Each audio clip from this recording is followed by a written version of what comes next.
नमस्कार, मैं R K. Saxena, excellence mastermind coaching Rewa Madhya प्रदेश।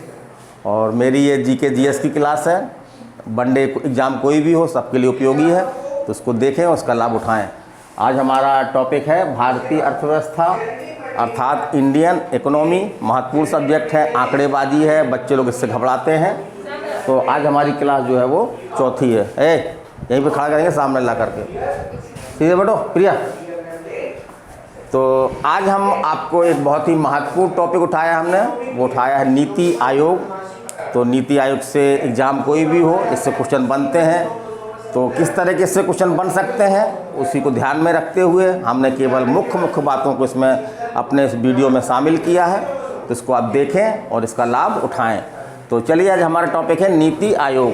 तो नीति आयोग में हमने ख़ास तौर से एक एक लाइन में उन सभी महत्वपूर्ण बातों को कहा है जो एग्जाम में आते हैं। जैसे कि पहला तो क्वेश्चन आपका इससे ये बनता है कि इसकी स्थापना कब की गई। तो इसकी स्थापना की गई है 1 जनवरी 2015 को। तो इसको याद रखिएगा, जनवरी तो याद रहेगा क्योंकि 1 जनवरी है, और 2015 को। तो 2014 में जो है वो नरेंद्र मोदी के नेतृत्व में नई सरकार बनी और उसके अगले साल ही जो है वो नीति आयोग का गठन हुआ। तो 1 जनवरी 2015। और इसकी स्थापना जो है किसके स्थान पर की गई, ऐसा क्वेश्चन पूछता है, या इसने जो है वो किस संस्थान का स्थान लिया।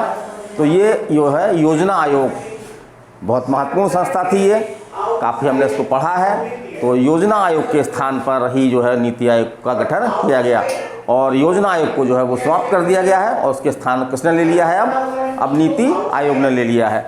फिर अगला क्वेश्चन आपका क्या बनता है कि नीति NITI इसका पूरा नाम क्या है।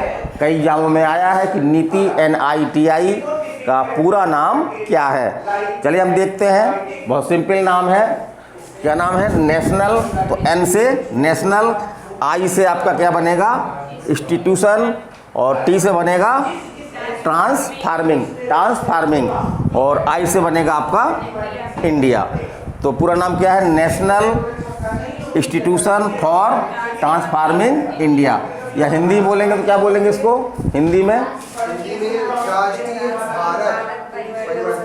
राष्ट्रीय भारत परिवर्तन संस्थान, इसको हिंदी में बोलेंगे। और उसी को इंग्लिश में क्या बोलेंगे? National institution for transforming India. अब हम बात करते हैं नीति आयोग के संरचना की, कि नीति आयोग में किस तरह के पदाधिकारी होते हैं, किस तरह के मेंबर होते हैं, इसका अध्यक्ष कौन होता है, उपाध्यक्ष कौन होता है। तो चलिए इससे भी क्वेश्चन बनते हैं। तो नीति आयोग का अध्यक्ष कौन होता है ना। तो नीति आयोग में एक अध्यक्ष का पद होता है, जो कौन होता है? प्रधानमंत्री होता है, पदेन रूप से होता है। तो जो भी प्रधानमंत्री होगा वो नीति आयोग का अध्यक्ष होगा। तो यहाँ पे योजना आयोग का भी यही स्थिति थी। योजना आयोग का भी पदेन अध्यक्ष कौन होता था? प्रधानमंत्री होता था। अब मान लो क्वेश्चन पूछ ले आपका कि नीति आयोग के प्रथम अध्यक्ष। तो अभी तक नीति आयोग में केवल एक ही अध्यक्ष हुए हैं। तो प्रथम अध्यक्ष कौन है आपके? नरेंद्र मोदी। कौन है? नरेंद्र मोदी। फिर आपके उपाध्यक्ष की बात करते हैं। तो अध्यक्ष के अलावा जो है वो एक पद इसमें उपाध्यक्ष का होता है ना, वाइस प्रेसिडेंट का। और वर्तमान में कौन है? तो याद रखिएगा, सुमन बैरी। वर्तमान में कौन है? सुमन बैरी। और इसके प्रथम उपाध्यक्ष कौन थे जब बना था ये 2015 में? तो अरविंद पनगरिया, है ना, अरविंद पनगरिया थे। और उपाध्यक्ष की नियुक्ति जो है वो कौन करता है? तो उपाध्यक्ष की नियुक्ति जो है वो प्रधानमंत्री द्वारा की जाती है। किसके द्वारा की जाती है? प्रधानमंत्री द्वारा की जाती है। फिर हम बात करते हैं कि इसका मुख्यालय कहाँ पर है। तो कोई कठिन नहीं है, दिल्ली में काम करता है ये मुख्य रूप से। तो इसका मुख्यालय जो है वो कहाँ पे है? नई दिल्ली में है। नई दिल्ली में इसका जो है वो मुख्यालय है। और इसमें एक ये पद जो CO का पद है, ये पद आपके योजना आयोग में नहीं होता था। तो ये योजना आयोग से अंतर है इसका। योजना आयोग में CO का पद नहीं होता था, जबकि नीति में जो है CO का पद होता है। तो CO वर्तमान में कौन है आपके? परमेश्वरन अय्यर है। परमेश्वरन अय्यर है। और एक क्वेश्चन आपका इसमें ये भी बनता है एग्जाम में कि नीति आयोग के प्रथम CO कौन थे। तो प्रथम CO कौन थे आपके? सिंधु श्री खुल्लर। सिंधु श्री खुल्लर। तो C से CO, C से सिंधु, इस तरह याद रख सकते हैं इसको। और जैसे हमने बताया कि ये CO का पद है, ये जनरली कहाँ पाया जाता है? तो ये जो प्राइवेट कंपनियां होती हैं, जो प्राइवेट कंपनियां होती हैं उसमें सीईओ का पद पाया जाता है। सीईओ का पूरा नाम क्या है? सीईओ का पूरा नाम chief executive officer, chief executive officer. तो सीईओ का पद जो है वो नीति आयोग को क्या देता है? एक लिमिटेड कंपनी का स्वरूप जो है वो प्रदान करता है। माने ये इस तरह का भाव उत्पन्न करता है कि जिस तरह से योजना आयोग संस्था का संस्था थी, लेकिन नीति आयोग जो है वो उसमें प्राइवेट क्षेत्रों में जो कार्यकुशलता पाई जाती है उसको जो है वो इसमें मेंटेन किया जाएगा। फिर आगे हम देखते हैं तो इसमें एक कार्यकारी परिषद होती है। तो कार्यकारी परिषद में कौन शामिल होते हैं? तो इसमें राज्यों के मुख्यमंत्री, इसी प्रकार से जो केंद्र शासित प्रदेश हैं तो कुछ केंद्र शासित प्रदेश में आपके मुख्यमंत्री होते हैं, जैसे पुडुचेरी और दिल्ली में मुख्यमंत्री हैं। कुछ केंद्र शासित प्रदेशों में उपराज्यपाल होते हैं और कुछ केंद्र शासित प्रदेशों में उपराज्यपाल के समानार्थी पद ही है कौन सा? प्रशासक। तो ये होते हैं। तो ये सभी जो है वो आपके इसके कार्यकारी परिषद के जो है वो मेंबर होते हैं। और इसके अलावा एक चीज़ और इसमें महत्वपूर्ण है, इसमें क्षेत्रीय परिषदें भी बनाई जा सकती हैं।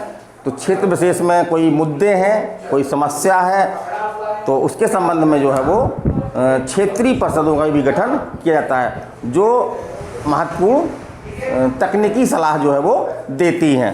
फिर हम आगे चलते हैं। इसमें विशिष्ट आमंत्रित सदस्य की व्यवस्था की गई है। तो चूँकि योजना वगैरह बनाना एक टेक्निकल काम है ना, तो इसमें कोई व्यक्ति विशेष जो किसी क्षेत्र विशेष में जो है वो परिपक्व हो तो उसकी भी आवश्यकता महसूस होती है। तो नीति आयोग में क्या रखा गया है कि ऐसे सदस्यों को जो है जो किसी क्षेत्र विशेष में विशेषज्ञ हैं उनको जो है वो आमंत्रित किया जा सकता है और इनको जो है वो प्रधानमंत्री जो है वो मनोनीत करता है। इनको कौन मनोनीत करता है? प्रधानमंत्री मनोनीत करता है। चलिए हम बात करते हैं नीति आयोग के मुख्य उद्देश्यों की। तो इसके काफ़ी उद्देश्य हैं, लेकिन मुख्य उद्देश्य हम बता रहे हैं आपको। तो पहला उद्देश्य है कि सहकारी संघवाद।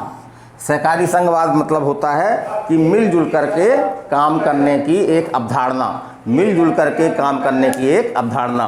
तो सहकारी संघवाद की अवधारणा को जो है वो साकार करना।